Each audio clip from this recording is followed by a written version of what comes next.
이사야서 1장 1절부터 20절 말씀입니다.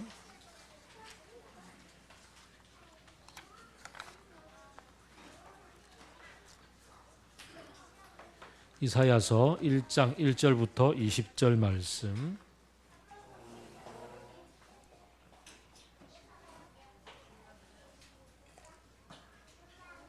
저랑 한 절씩 교독하도록 하겠습니다. 이것은 아모스의 아들 이사야가 유다 왕 우시야와 요담과 아하스와 히스기야 시대에 유다와 예루살렘에 대하여 본 이상이다.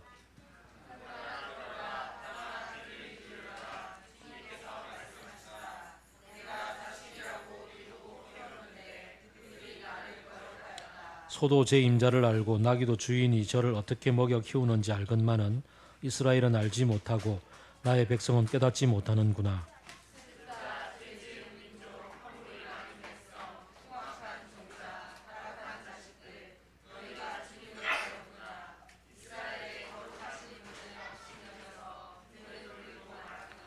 어찌하여 너희는 더 맞을 일만 하느냐?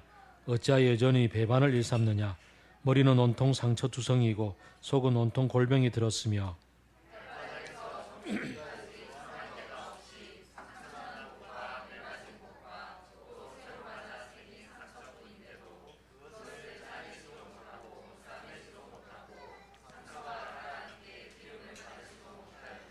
너희의 땅이 황폐해지고 너희의 성읍들이 송두리째 불탔으며 너희의 농토에서 난 것을 너희가 보는 앞에서 이방 사람들이 약탈해 갔다. 이방 사람들이 너희의 땅을 박살냈을 때처럼 황폐해지고 말았구나.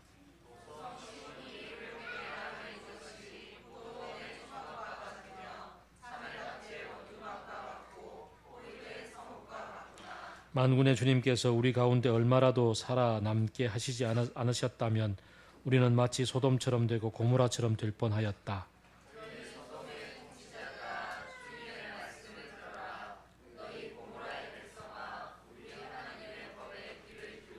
주님께서 말씀하신다. 무엇하러 나에게 이 많은 재물을 바치느냐? 나는 이제 수장의 번제물과 살찐 짐승의 기름기가 지겹고 나는 이제 수송아지와 어린 양과 수염소의 피도 싫다.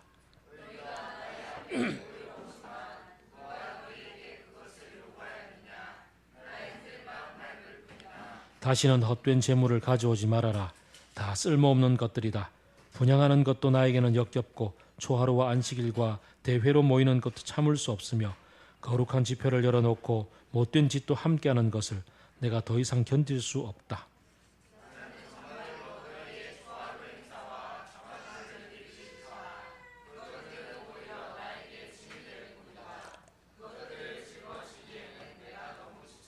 너희가 팔을 벌리고 기도한다 하더라도 나는 겉들도 보지도 않겠다. 너희가 아무리 많이 기도를 한다 하여도 나는 듣지 않겠다. 너희의 손에는 피가 가득하다.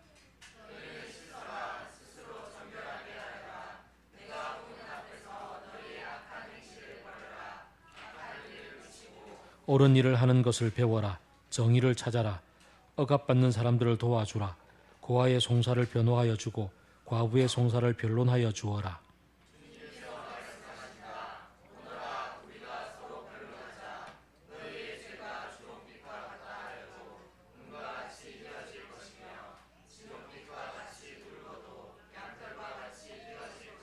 너희가 기꺼이 하려는 마음으로 순종하면 땅에서 나는 가장 좋은 소산을 먹을 것이다.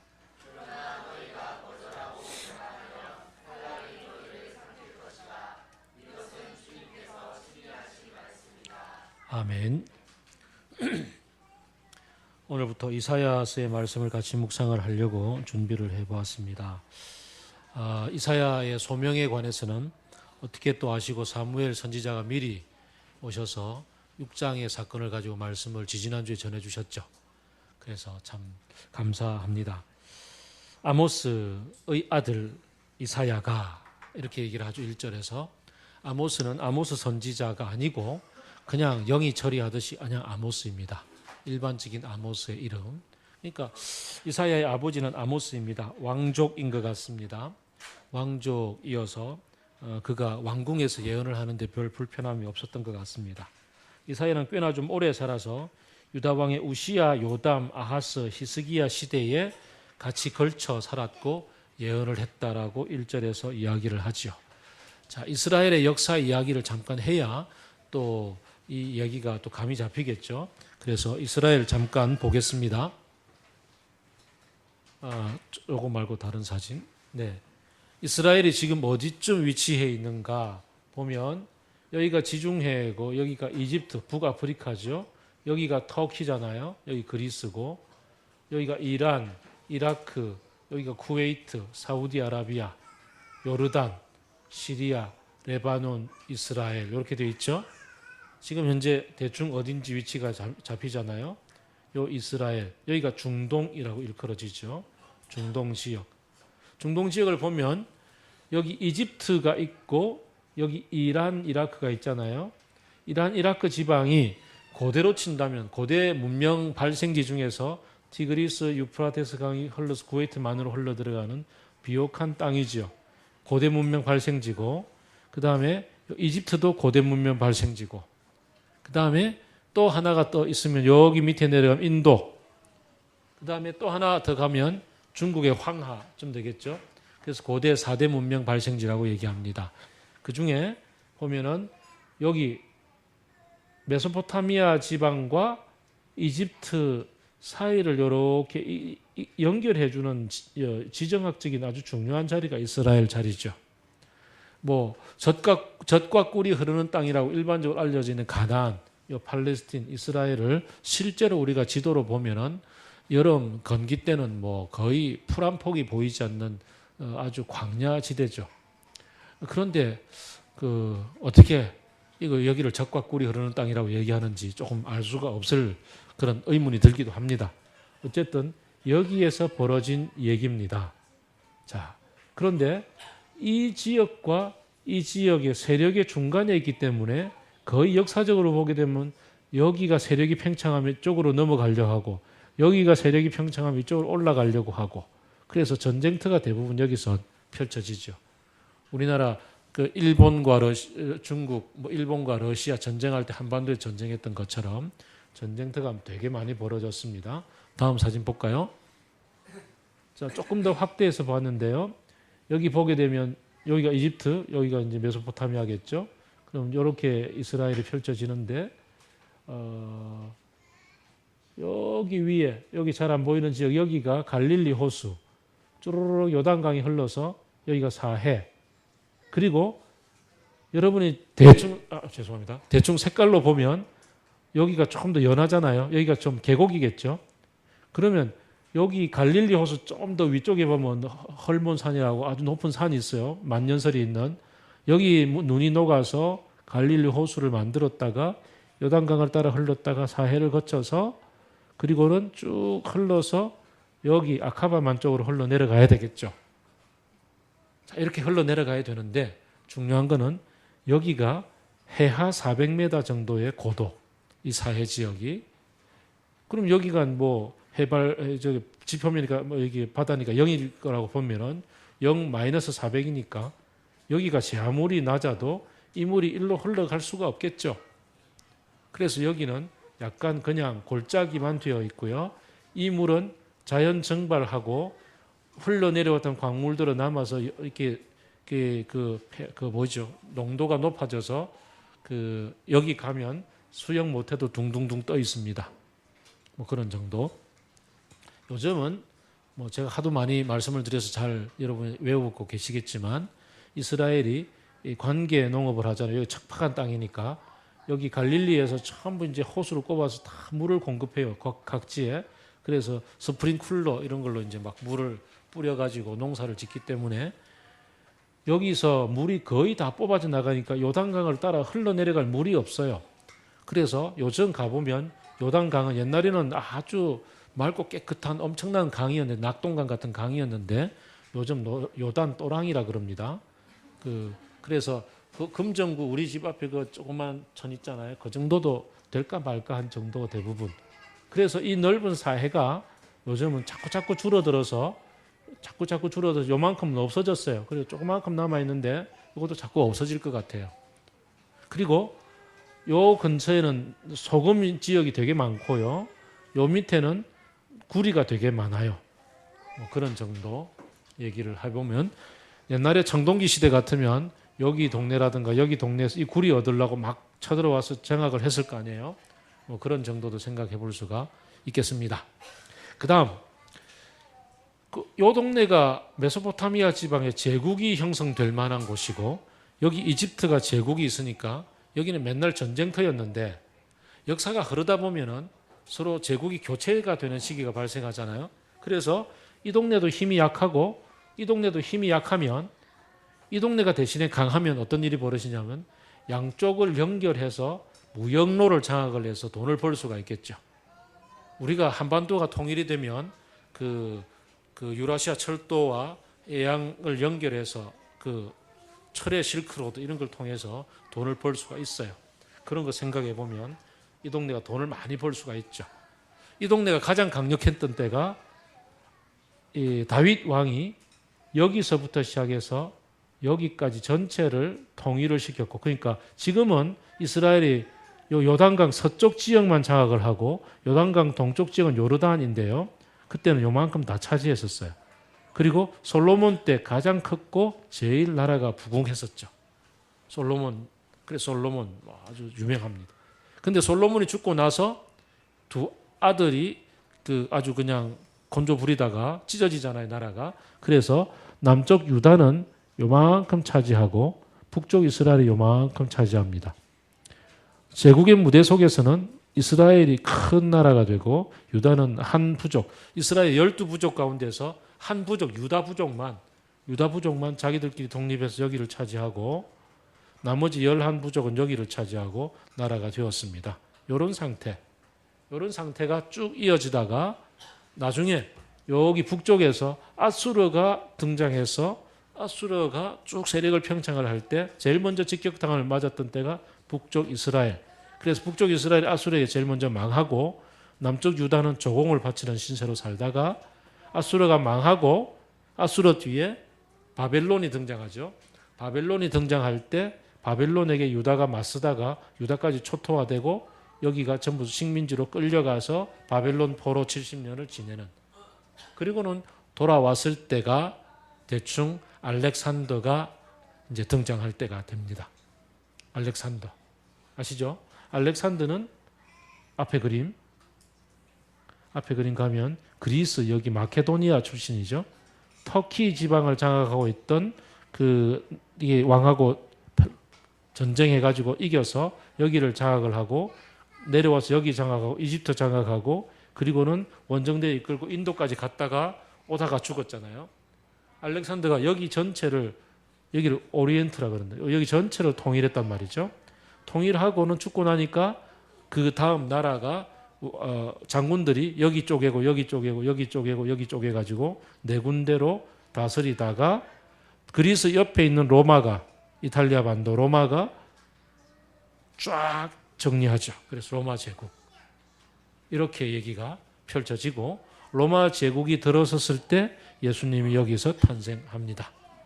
대충 그런 역사. 다시 이제 앞으로 갑니다. 이제는 우리 주보를 보겠습니다.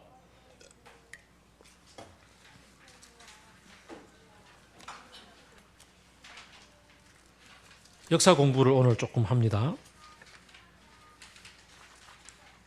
주보를 보면 주보 3페이지에 보면 이스라엘의 분열 왕국 역사 이렇게 나와 있죠. 여기 보면요. 맨 처음에 두 왕이 유다와 이스라엘 둘 다 이름은 르호보암인데 히브리어로 읽으면 르호보암인데 우리가 구별이 안 되니까 북쪽 이스라엘 사람을 여로보암이라고 읽기로 서로 약속을 했어요.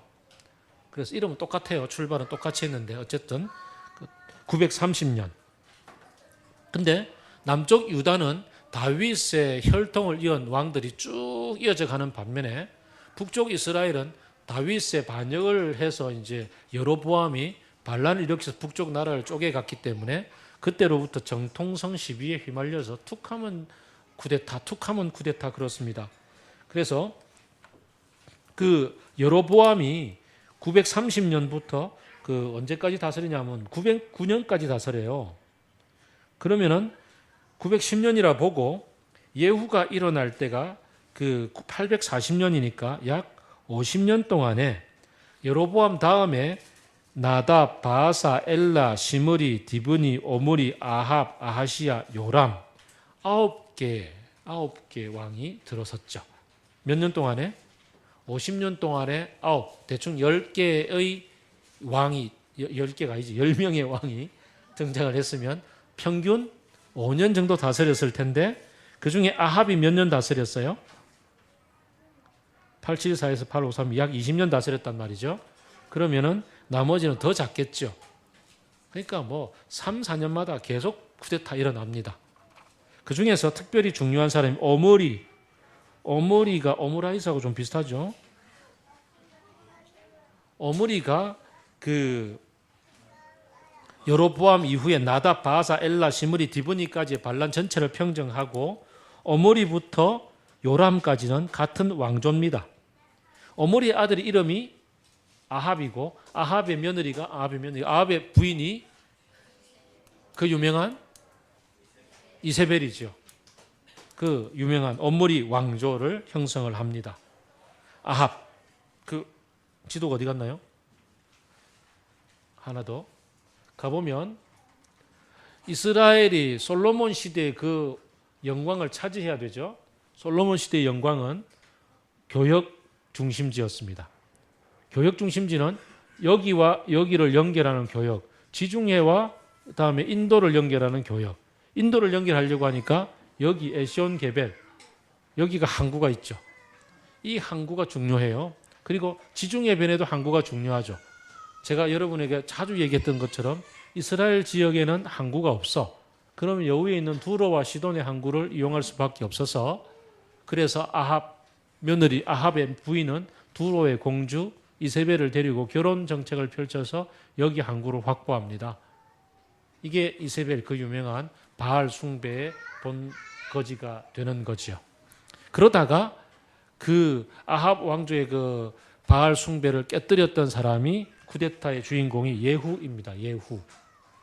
오른쪽 예후 찾았습니까? 근데 이 예후는 쿠데타를 일으켜서 하나님의 이름으로 쿠데타를 일으켰지만 예후가 별로 좋지 않아요. 진짜 쿠데타를 일으켰는데 그 당시에 존재하던 모든 엘리트들을 다 죽여버렸어요. 일종의 중국의 문화혁명과도 같은 일을 벌인 거예요. 바알 숭배자라고 해서 몽땅 다 죽여버렸어. 모든 지식인들을 다 죽이고 나니까 정치, 군사, 외교력에 공백이 생긴 거예요. 정치, 군사, 외교력에 공백이 생겨버리니까 하나님을 섬기려고 시작했던 쿠데타였으나 정작 자기는 몇 년 안 가서 하나님 버려버렸고 엘리트 다 죽여버렸고 그래서 이스라엘이 그 앞에 여로보암 시절 그러니까 오므리 왕조가 부국했던 그 아주 엄청난 국력을 다 잃어버리고 아주 쪼그라들어 버립니다. 그리고 주변에 아람들이 득세하고 뭐 이렇게 해가지고 아주 힘없는 왕조가 됩니다. 그렇게 빌빌빌빌 하다가 쭉 내려가면은 여로보암 2세가 있죠. 여로보암 2세 찾았습니까? 여로보암 2세 때 정신 차리고 다시 국력을 회복하고 최대 강력한 국가가 됩니다.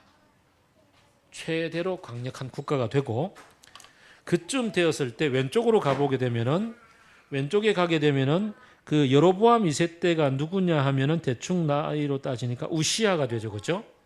우시아 찾았습니까? 우시아랑 이 여로보암 2세는 서로 협력을 잘했어요. 우시아는 그 북왕국 이스라엘과 협력도 잘했을 뿐만 아니라 하나님도 잘 섬겼어요. 그래서 이 두 왕 시절이 이스라엘이 최대로 번영했고 솔로몬 시대의 국력을 제대로 회복을 했습니다. 그러다가 이 강력한 왕이 죽고 나면 곧바로 쇠락을 맞이하는 이상한 그러한 흐름이 역사에는 반복이 돼요. 그래서 여로보암 2세가 죽고 나면 곧바로 므나헴, 브가히야, 베가 요래 갈 때 이스라엘이 쪼그라드는데 쪼그라드는 수밖에 없었던 게 뭐냐 하면 여기를 보세요. 다시 북쪽에 있는 아수르가 드디어 제국이 된 거예요. 제국이 되어서 쳐내려오니까 이스라엘에 직격탄을 맞잖아요. 그래서 이 이스라엘이 옆에 있는 아람하고 동맹을 맺고 어쨌든 싸워야 될 거 아니에요. 그래서 반아수르 동맹을 형성했습니다. 근데 지금까지 잘 있던 유다가 위험하잖아요. 유다 너희도 힘 보태 그랬거든요. 힘 보태 그랬는데 이때가 유다의 왕 아하스예요. 아하스가 난 못해 그러는 거죠. 여기 이스라엘 그다음 아람 유다가 합쳐가지고 이 지역 전체가 똘똘 뭉쳐서 아수르와 연합 전선을 펼쳐야 적당히 싸울 만한데 뒤에 있는 유다가 난 못해 그러는 거죠.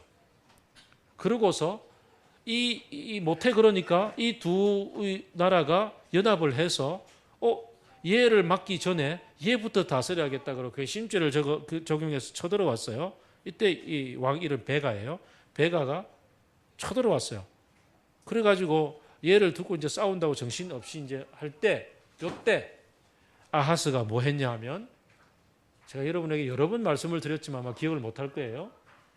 아하스가 하나님을 부르짖고 주님 도와주세요 이랬으면 얼마나 좋겠습니까? 대신에 이 사람은 옳지 너희들이 우리를 공격했다고 그러면 난 여기에 SOS를 치겠다. 여기가 어디요? 아수르의 SOS를 치는 거예요. 그래서 아수르가 옳거냐고 쳐들어와서 초토화시키고 얘를 조공국가로 만들어버리죠.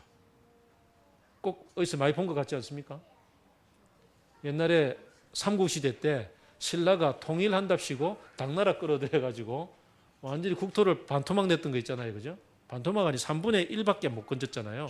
그 넓은 만주벌판 다 잃어버리고 그랬던 것처럼 희한한 일을 벌였죠.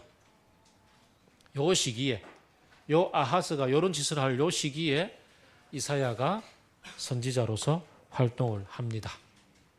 그리고 얼마 못 가서 요 팀들 다 무너지고 완전히 사라졌죠.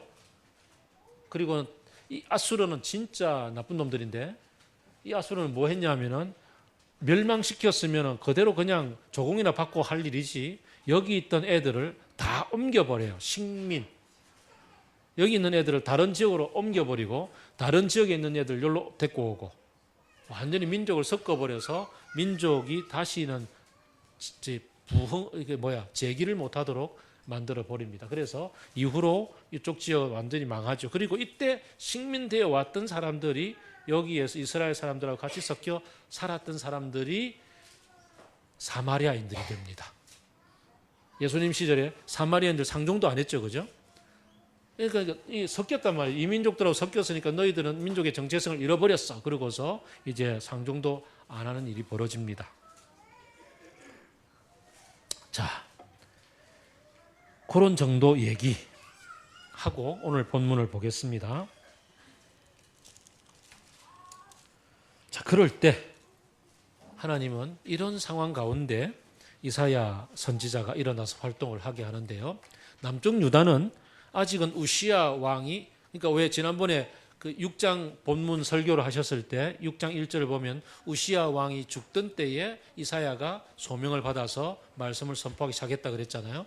그러니까 최고로 부흥했던 그 우시야 왕이 죽고 뒤를 이어서 유다 왕들이 이제 이사야는 유다에서 활동을 했어요. 북쪽에서는 동시대의 인물로서는 선지자로서 아모스와 호세아를 들 수 있어요. 호세아, 아모스. 그래서 이사야서를 볼 때 호세아와 아모스를 같이 보면 시대 상황을 잘 분간해 볼 수가 있게 됩니다. 자, 근데 그때 이 이스라엘 남쪽 유다에 우시야 때 부흥했던 그 국력의 힘이 살아남아 있을 거 아니에요. 그리고 북쪽 이스라엘도 마찬가지로 좀 문화는 좀 남아 있을 거 아니에요. 그 문화가 어떠했을까? 잘 살았죠.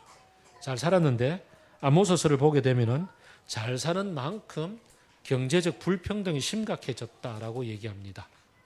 미국이 2차 세계대전 이후에 세계 경제를 주도하고 잘 살았지 않습니까? 유럽은 패망했다가 다시 이렇게 경제를 일으킨 반면에 전쟁을 겪지 않은 미국이 엄청나게 잘 살았지만 실제로 그 속에 빈부의 격차가 엄청나게 심해져 왔던 것처럼 그 이스라엘 속에서도 빈부의 격차가 엄청나게 심해졌고 부자들은 그 이스라엘은 7년 안식년 77이 49에서 50년이 되면 노예도 해방시켜주는 그러한 민족 탕평책을 펼치고 있고 서로 노예 제도가 없는 이런 국가 그 꿈을 꾸고 펼쳐왔습니다만 이때쯤 되면 다 무너졌고 그냥 자기들 민족 안에서 노예를 부렸고 가난한 사람들은 전당 잡히다 못해 그냥 노예로 들어갔고 그 다음에 그걸 가지고서 부자들은 잘 먹고 잘 살고 특히 그 아모스 보게 되면 바산의 암소들 이런 게 나오는데 바산 지역이 어디냐면은 여기가 갈릴리 호수면 갈릴리 호수 여기에 바산 눈이 맑은 사람 보입니까? 바산. 예. 예. 예. 여기가 고원지대인데 여기가 목축업의 요지예요.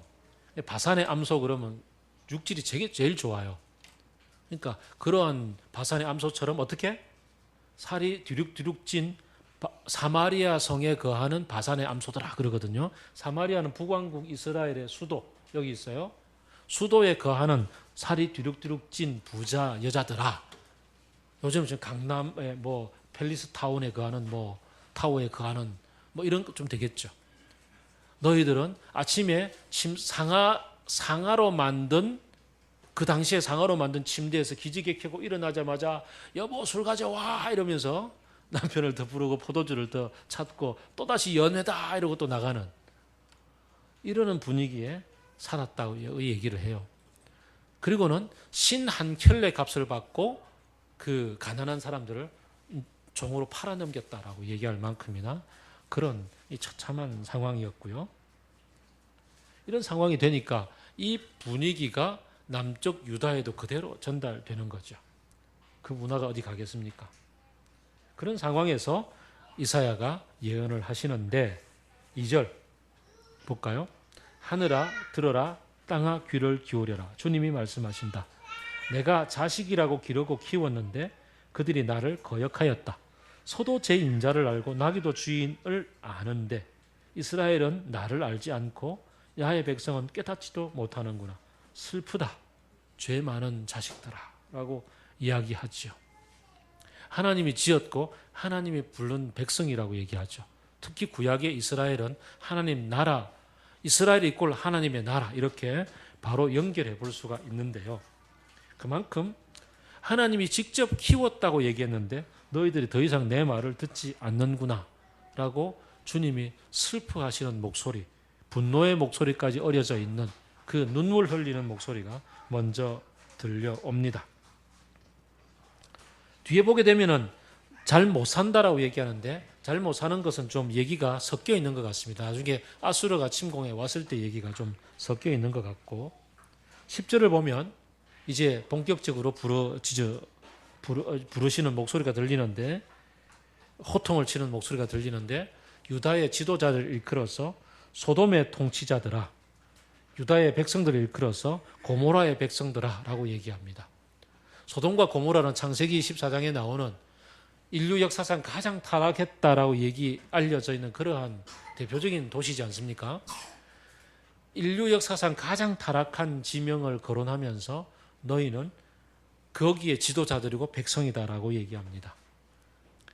하나님이 지으시고 하나님이 다스리시고 하나님이 왕으로서 그렇게 이끌어가 보려고 꿈을 꾸었던 이 이스라엘을 향해서 소돔과 고모라의 백성과 지도자들이라고 부르짖고 너무너무 슬프다라고 이야기를 합니다. 가만 보면 이 하나님의 나라는 구약에서는 이스라엘이 있고 하나님의 나라라고 얘기하겠지만 오늘날 시대로 와서 우리가 묵상을 해본다면 하나님이 창조한 모든 세계가 곧 하나님이 만드신 나라요 하나님이 다스리신 세계가 아니겠습니까? 그렇게 본다면 이 하나님의 나라, 하나님의 백성, 하나님이 지으신 모든 만물들 중에 특별히 인간 모두가 다 하나님의 백성일진데 오늘날로 환원해서 이 목소리를 들어본다면 우리 모두에게 믿는 사람이든 믿지 않는 모든 사람들에게 하늘아 들어라 땅아 귀를 기울여라 내가 너희들을 자식이라고 만들었건만 너희들을 기르고 키웠건만 너희들은 소도 제 주인을 알고 암소도 제 주인을 아는데 너희들은 나를 잊어버렸다라고 이야기하고 있는 거죠. 인류 모두를 향해서. 그리고 소돔의 통치자들아 고모라의 백성들아 라고 이야기를 한다고 할 수가 있겠습니다. 11절 주님이 말씀하신다. 두 가지를 책망을 하시는데 11절부터 보게 되면 무엇하러 이 많은 재물을 바치러 나왔느냐? 소용이 없다. 수장의 번제물, 짐승, 기름 다 필요가 없다. 가지고 가라라고 얘기합니다. 특별히 하나님을 알고 하나님께 예배를 드리는 그러한 그 그리스도인이라고 일컬음을 받는 사람이든 혹은 하나님을 알만한 지식을 가지고서 하나님처럼 생각이 되는 신을 찾아 나섰던 수많은 사람이든 상관없이 모두에게 이 말씀은 적용된다고 할 수가 있겠습니다. 지난주에 우리는 4월 초파일을 지났습니다. 4월 초파일 수많은 등이 절마다 걸리지 않았습니까? 우리 집 바로 위에도 절이 있었고 등이 걸려 있었고 그만큼 엄청나게 많은 등 하나의 값이 얼마죠? 최저가 10만 원이죠. 5만 원짜리도 있나? 6만 원짜리도 있어요. 남해와 부산은 다릅니다. 값이. 네.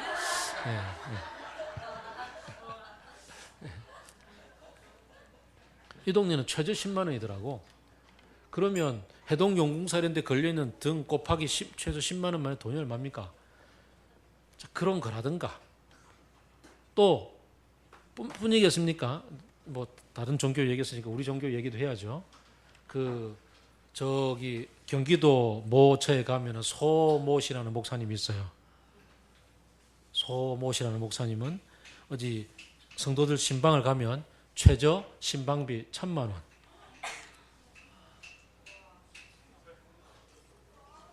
저는 그 정도는 안 받아도 됩니다. 자, 어쨌든 뭐 그렇게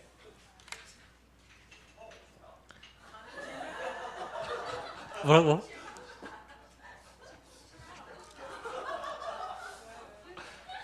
어쨌든 이렇게 종교 행위와 관련된 곳에 항상 돈이 따라다니고 종교 행위와 관련된 곳에 모든 어떤 게 타락상이 함께 같이 가고 있는 이것. 오늘 본문에서 너희가 나에게 제사를 드리면서도 그러면서도 못된 짓도 함께 하고 있는 것을 내가 결코 참을 수가 없다라고 얘기를 하죠. 기독교든 불교든 혹은 다른 종교든 하나님을 알만한 지식을 인간에게 주신 하나님은 인간을 만드시고 나서 그것 때문에 모든 사람들이 다 신을 찾을 수밖에 없는데 신을 찾음과 동시에 한 곳에서는 또 자기 중심적인 죄악들을 마음껏 저지르고 있는 것.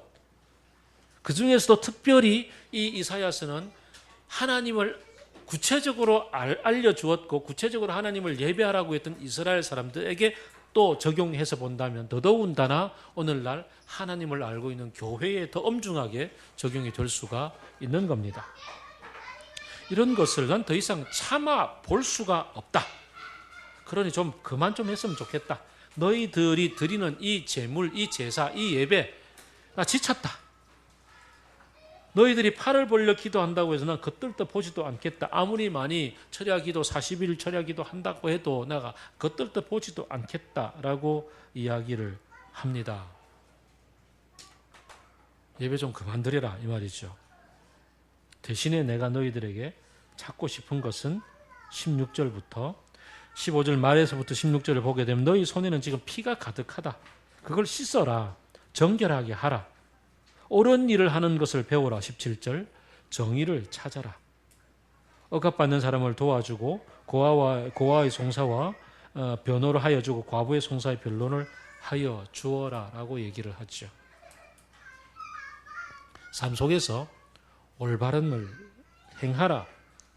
일상에서 하나님의 정의를 실천하라 라고 이야기를 합니다. 부요한 시절 속에 살아가면서 이 불평등 구조가 심각해지고 그러면서 빈익빈 부익비와 더불어서 문화적인 타락과 종교적인 타락이 같이 가고 있는 현상. 아모스를 보게 되면은 부자가 리치맨이 아니고 아비와 아들이 한 여인에게 다녀가며 라고 얘기를 합니다. 이만큼 도덕이 타락했다는 얘기죠. 그런 상황 속에 있는 사실 오늘날 이 시대도 마찬가지로 볼 수가 있는 수많은 얘기들 그 속에 좀 제대로 사는 것 그것을 통해서 내가 18절을 보면은 함께 변론해보자라고 얘기합니다. 우리의 삶의 현 주소를 가지고서 주님 앞에 나와서 변론하는 자리, 그 자리가 바로 예배의 자리입니다. 예배는 우리가 일주일을 살아왔던 그 삶의 열매들을 가지고 나와서 주님, 내가 이 열매를 가지고 주님 앞에 나왔나이다 라고 주님께 우러러보고 바라보는 자리라고 오늘 본문 전체가 얘기합니다.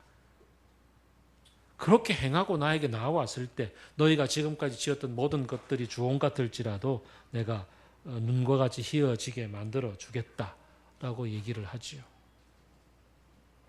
가만히 생각해 보면 인간이 이 이사야 시절에는 알 수 없었습니다. 그냥 정의를 바로 행하고 그냥 공의를 행하고 이렇게 행하면 될 거라고 생각을 하지만 또 시대가 쭉 더 흘러와서 예수님을 이 땅에 보내시기까지 하나님의 마음속에서의 갈등은 무엇이었습니까? 아무리 외쳐본들 안 되니까 궁극적으로 자기중심적인 죄성을 가지고 있는 인간은 어느 곳에 가든지 타락할 수밖에 없다는 것을 알기 때문에 그 근본의 죄를 해결하기 위해서 예수님을 보내주셨던 거죠. 그래서 이제 예수님을 만났고 예수님을 통해서 우리가 어떤 존재인지 하나님의 형상으로 지음을 받았음에도 불구하고 내가 하나님 없이 살려고 할 때 그때 얼마나 자기중심적이 되는지를 발견한 사람들은 우리의 죄값을 오늘 오라 너희 죄가 주홍 같을지라도 눈과 같이 희어지게 할 것이요 라고 말씀하시며 당신이 십자가에 돌아가심으로써 죄를 씻어주셨던 그 예수님의 십자가의 보혈의 피로 씻음 받는 자리, 예수님을 영접하는 자리를 통해서 이제 새롭게 하나님의 나라를 보는 시각이 열리기까지 우리가 역사는 더 펼쳐져 왔다는 것을 우리가 잘 압니다. 그렇다면 그 모든 것을 알고 있는 우리들은 어떻게 살면 좋을까요?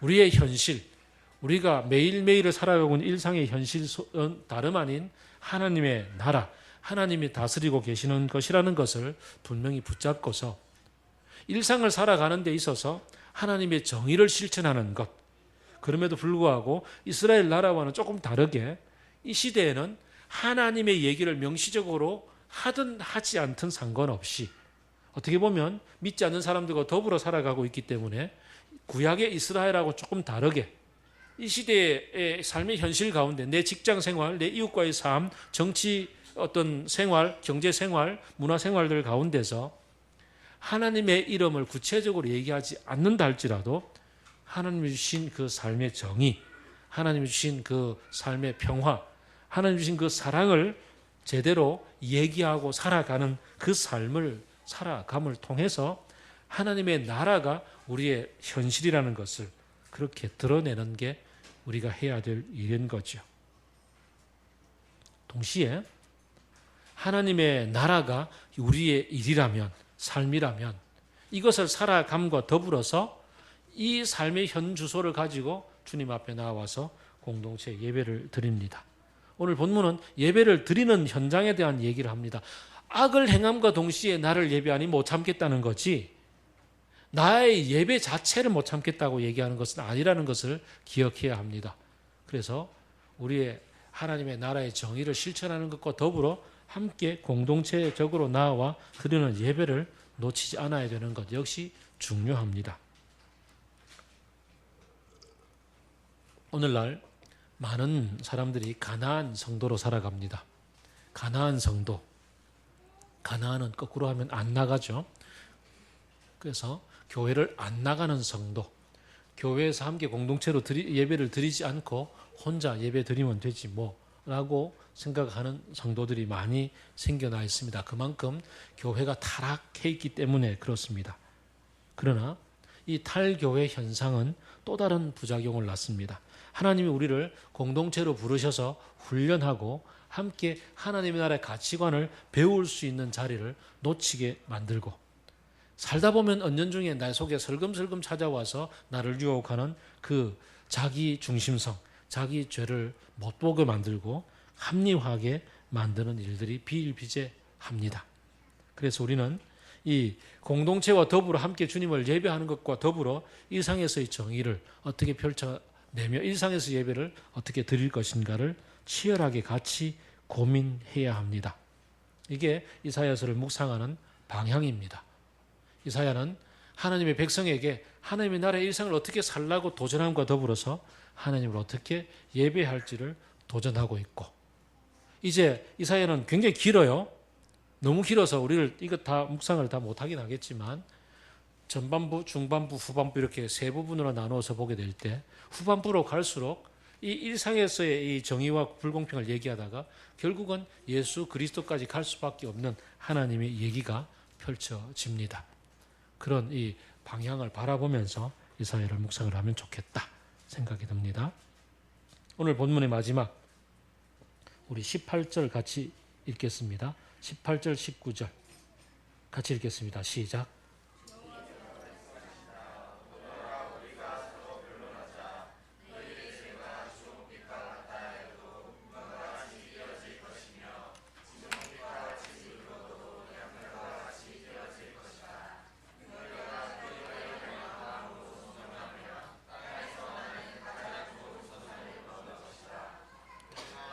네, 아멘.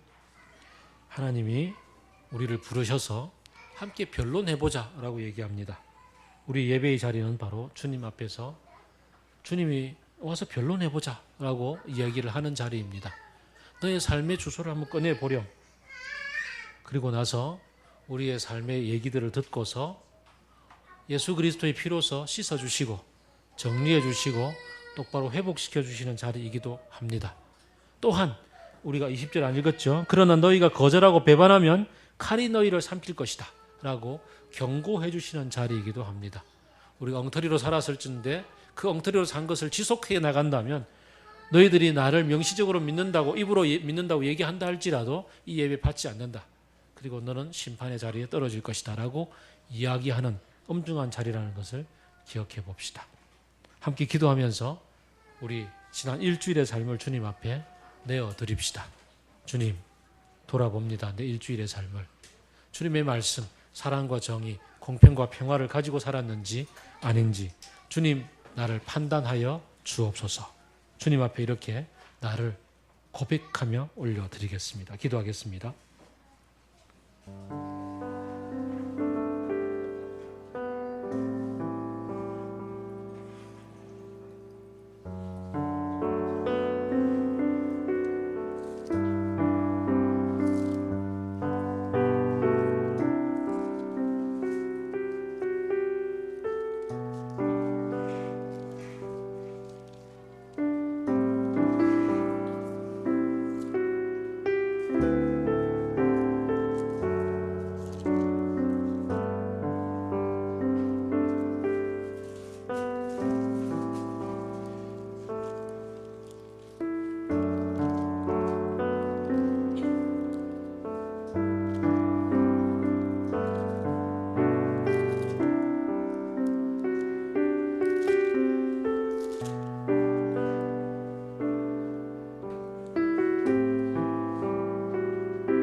주님, 나를 사사시 살펴보시옵소서.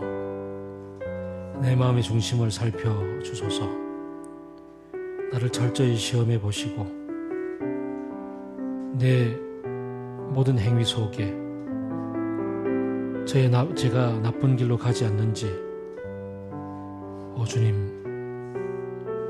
주님이 살펴주시는 자리에 제가 있나이다. 백옥같이 빛나는 투명한 바다 속에 제가 있나이다. 주님, 당신의 표로 저를 씻어주시고 저의 죄를 맑게 하여 주시며 좋은 것 들지라도 눈과 치어지겠다고 하신 그 말씀처럼 저를 새롭게 회복하여 주옵소서. 당신의 영원한 길로 나를 인도하여 주옵소서. 그래서 이 땅을 살아가며 주님의 정의와 주님의 평화를 실천하며 살 수 있도록 마음을 새롭게 하여 주옵소서. 우리가 주님의 백성답게 삶의 예배를 드릴 수 있도록 인도하여 주옵소서. 예수 그리스도의 이름으로 기도드립니다. 아멘.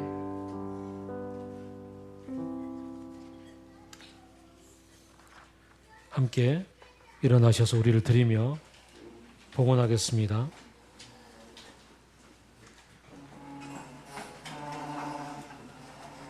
오늘 이 자리에 모인 우리 어린 양 예수 따라가는 무리 되게 하소서.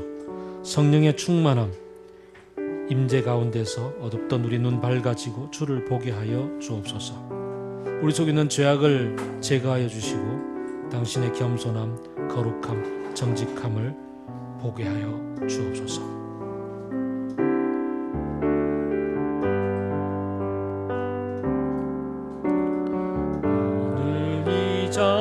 자리에 모인 우리 어린 양 예수 따라가는 무리 되게 하소서.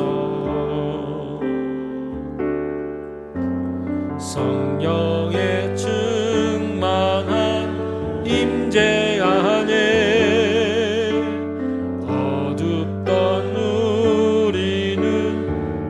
밝아져서 주를 보게 하소서. 당신의 겸손함, 당신의 거룩함, 당신의 정직함 우리에게 보이사 내 안에 교만함, 내 안에 천박함, 내 안에 거짓됨 모두 벗어버리고 어린 양 예수 따라가는 무리 되게 하소서. 기도하겠습니다.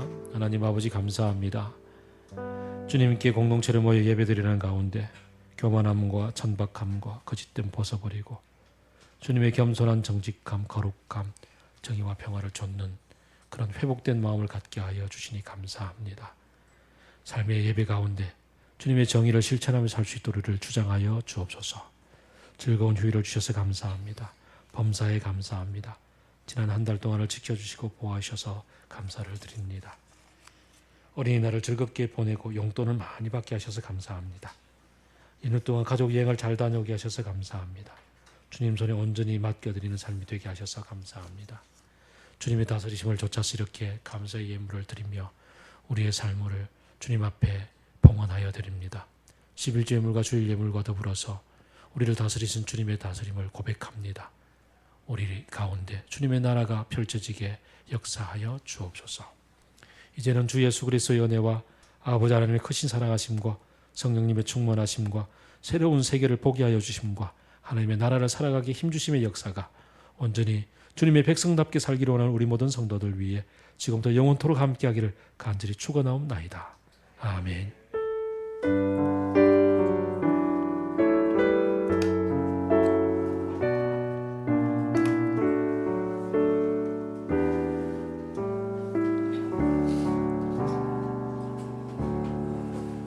예, 감사합니다. 예배를 마쳤습니다.